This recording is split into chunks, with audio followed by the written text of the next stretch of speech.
Today I am starting a new book, which is going to be the second Harry Potter, which is Harry Potter and the Chamber of Secrets.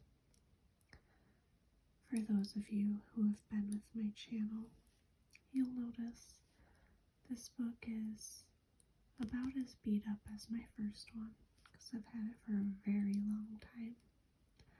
And it's been read through many, many times.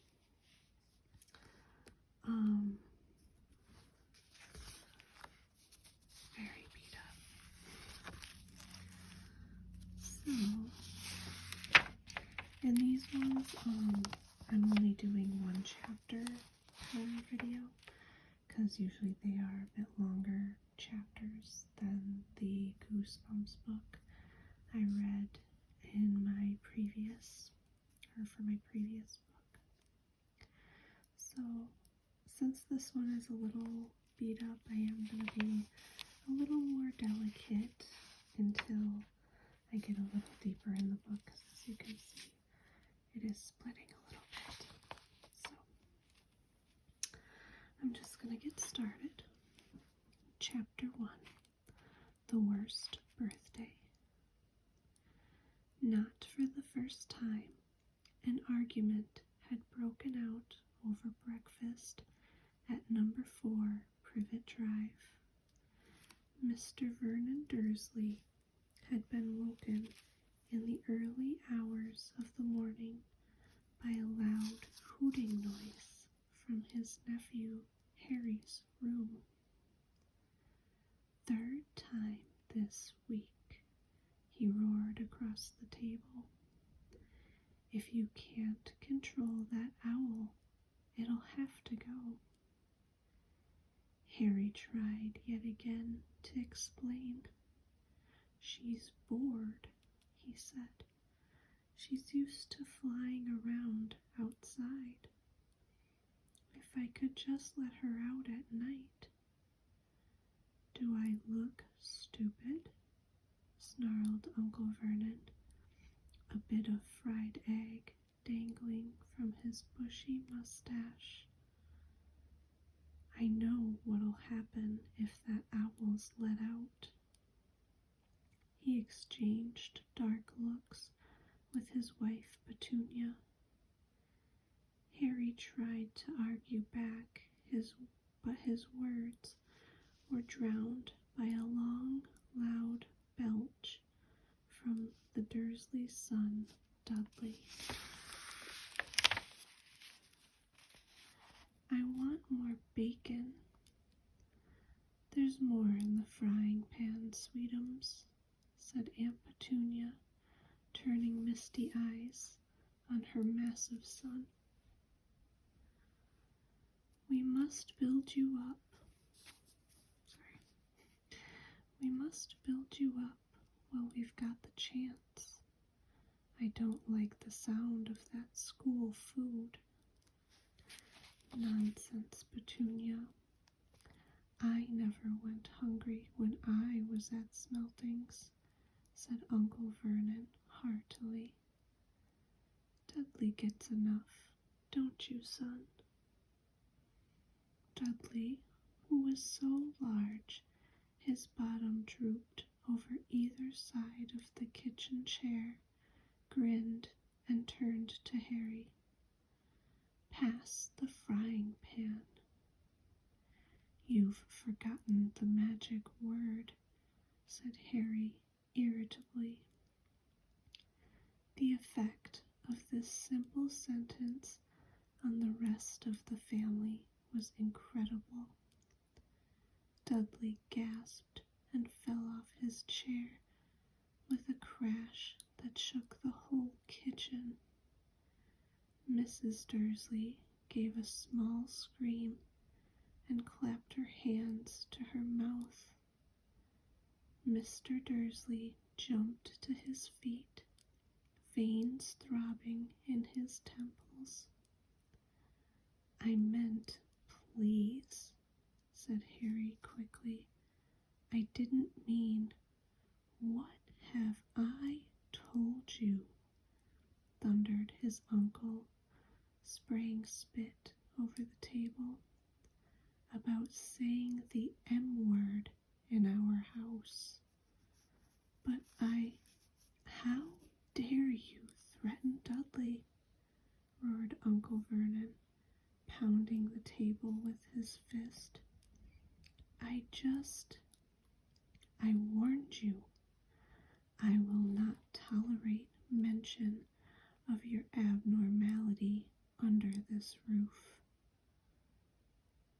Harry stared from his purple-faced uncle to his pale aunt, who was trying to heave Dudley to his feet. "All right," said Harry. "All right." Uncle Vernon sat back down, breathing like a winded rhinoceros, and watching Harry closely out of the corners of his small, sharp eyes. Ever since Harry had come home for the summer holidays, Uncle Vernon had been treating him like a bomb that might go off at any moment. Because Harry Potter wasn't a normal boy. As a matter of fact, he was as not normal as it is possible to be. Harry Potter was a wizard fresh from his first year at Hogwarts School of Witchcraft and Wizardry. And if the Dursleys were unhappy to have him back for the holidays, it was nothing to how Harry felt. He missed Hogwarts so much, it was like having a constant stomachache. He missed the castle with its secret passages and ghosts, his classes, though perhaps not Snape, the potions master, the mail arriving by owl, eating banquets in the Great Hall, sleeping in his four-poster bed in the Tower dormitory, visiting the gamekeeper, Hagrid, in his cabin next to the Forbidden Forest in the grounds, and especially Quidditch, the most popular sport in the wizarding world. 6 tall goalposts, 4 flying balls, and 14 players on broomsticks. All Harry's spellbooks, his wand, his robes, cauldron, and top-of-the-line Nimbus 2000 broomstick had been locked in the cupboard under the stairs by Uncle Vernon the instant Harry had come home. Sorry, there's like a fruit fly.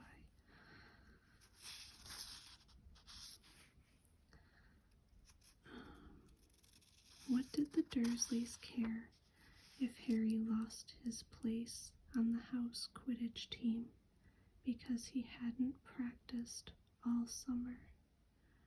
What was it to the Dursleys if Harry went back to school without any of his homework done? The Dursleys were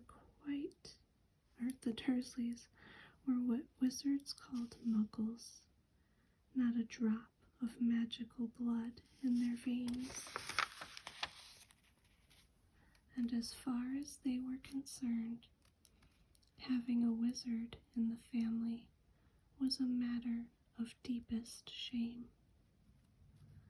Uncle Vernon had even padlocked Harry's owl, Hedwig, inside her cage to stop her from carrying messages to anyone in the wizarding world.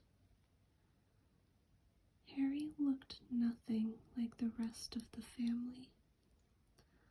Uncle Vernon was large and neckless, with an enormous black mustache. Aunt Petunia was horse-faced and bony. Dudley was blonde, pink, and porky. Harry, on the other hand, was small and skinny, with brilliant green eyes and jet black hair that was always untidy. He wore round glasses, and on his forehead was a thin, lightning-shaped scar. It was this scar that made Harry so particularly unusual, even for a wizard. This scar was the only hint of Harry's very mysterious past, of the reason he had been left on the Dursleys' doorstep 11 years before. At the age of 1 year old, Harry had somehow survived a curse from the greatest dark sorcerer of all time, Lord Voldemort, whose name most witches and wizards still feared to speak. Harry's parents had died in Voldemort's attack, but Harry had escaped with his lightning scar, and somehow, nobody understood why, Voldemort's powers had been destroyed the instant he had failed to kill Harry. So Harry had been brought up by his dead mother's sister and her husband. He had spent 10 years with the Dursleys, never understanding why he kept making odd things happen without meaning to, believing the Dursleys' story that he had got his scar in the car crash that had killed his parents. And then, exactly a year ago, Hogwarts had written to Harry, and the whole story came out. Harry had taken his place up at the wizard's school, where he and his scar were famous. But now the school year was over, and he was back with the Dursleys for the summer, back to being treated like a dog that had rolled in something smelly. The Dursleys hadn't even remembered that today happened to be Harry's 12th birthday. Of course, his hopes hadn't been high. They'd never given him a real present, let alone a cake. But to ignore it completely?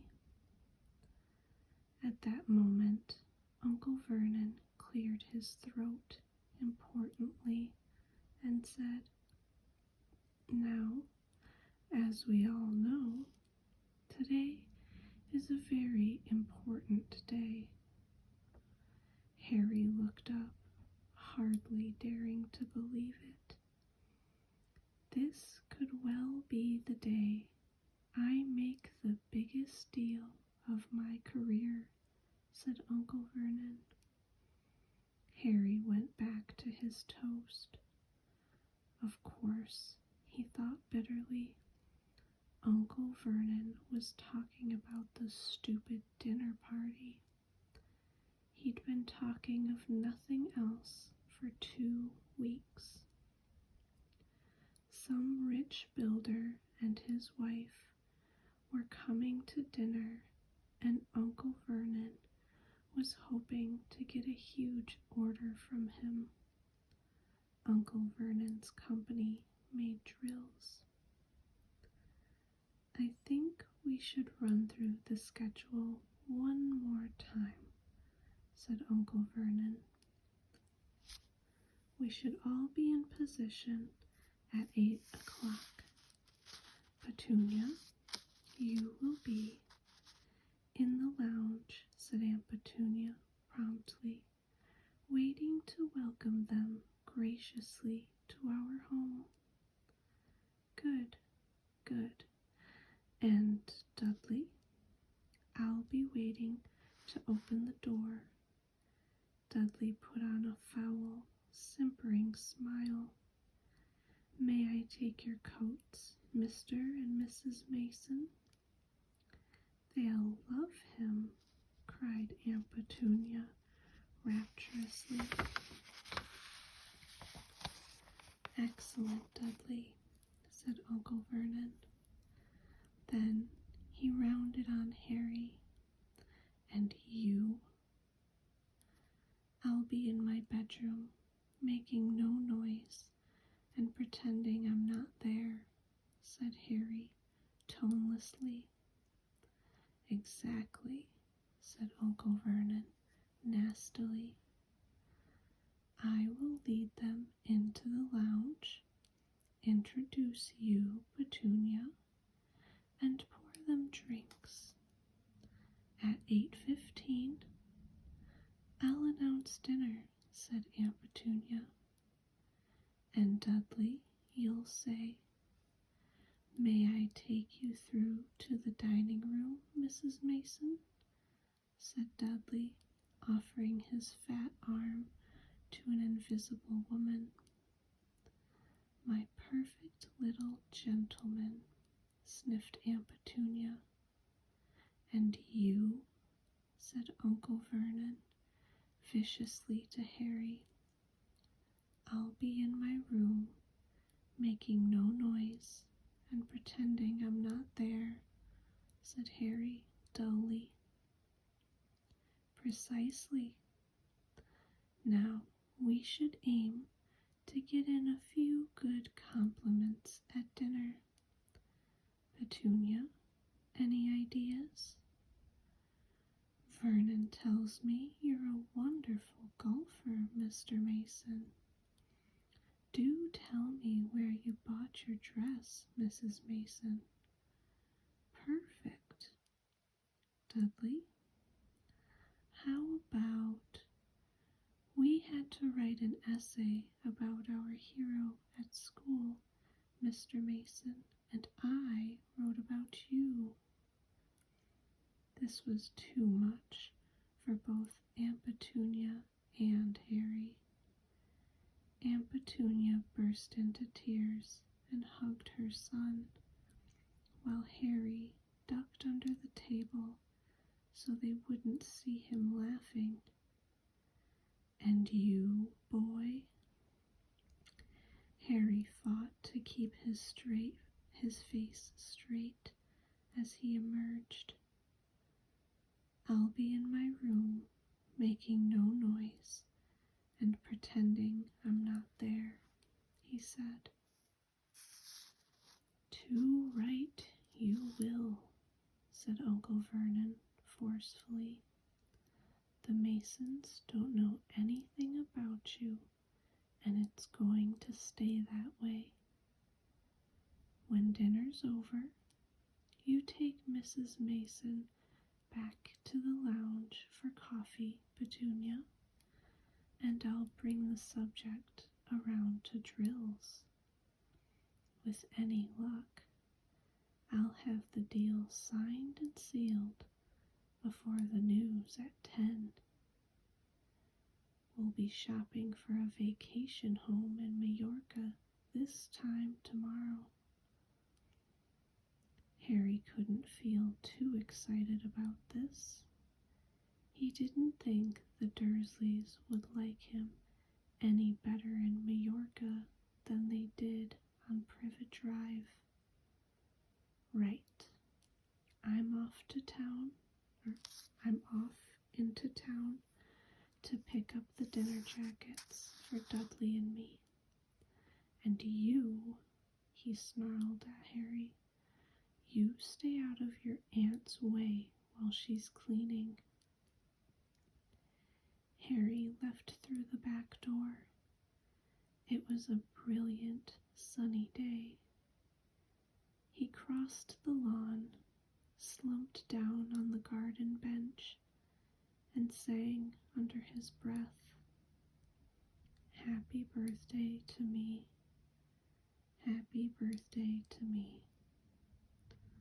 No cards, no presents, and he would be spending the evening pretending not to exist. He gazed miserably into the hedge. He had never felt so lonely. More than anything else at Hogwarts, more even than playing Quidditch, Harry missed his best friends, Ron Weasley and Hermione Granger. They, however, didn't seem to be missing him at all.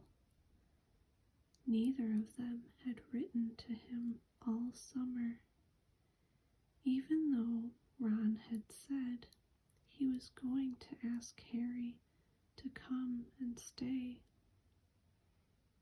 Countless times, Harry had been on the point of unlocking Hedwig's cage by magic and sending her to Ron and Hermione with a letter, but it wasn't worth the risk. Underage wizards weren't allowed to use magic outside of school. Harry hadn't told the Dursleys this. He knew it was only their terror that he might turn them all into dung beetles that stopped them from locking him in the cupboard under the stairs with his wand and broomstick. For the first couple of weeks back, Harry had enjoyed muttering nonsense words under his breath and watching Dudley tearing out of the room as fast as his fat legs would carry him. But the long silence from Ron and Hermione had made Harry feel so cut off from the magical world that even taunting Dudley had lost its appeal. And now Ron and Hermione had forgotten his birthday. What wouldn't he give now for a message from Hogwarts, from any witch or wizard? He'd almost be glad of a sight of his arch enemy, Draco Malfoy, just to be sure it hadn't all been a dream. Not that his whole year at Hogwarts had been fun. At the very end of last term, Harry had come face to face with none other than Lord Voldemort himself. Voldemort might be a ruin of his former self, but he was still terrifying, still cunning, still determined to regain power. Harry had slipped through Voldemort's clutches for a second time, but it had been a narrow escape, and even now, weeks later, Harry kept waking in the night, drenched in cold sweat, wondering where Voldemort was now, remembering his livid face, his wide, mad eyes. Harry suddenly sat bolt upright on the garden bench. He had been staring absent-mindedly into the hedge, and the hedge was staring back. Two enormous green eyes had appeared among the leaves. Harry jumped to his feet just as a jeering voice floated across the lawn. "I know what day it is," sang Dudley, waddling toward him. The huge eyes blinked and vanished. "What?" said Harry, not taking his eyes off the spot where they had been. "I know what day it is," Dudley repeated, coming right up to him. "Well done," said Harry. "So you finally learned the days of the week." "Today's your birthday," sneered Dudley. "How come you haven't got any cards? Haven't you even got friends at that freak place?"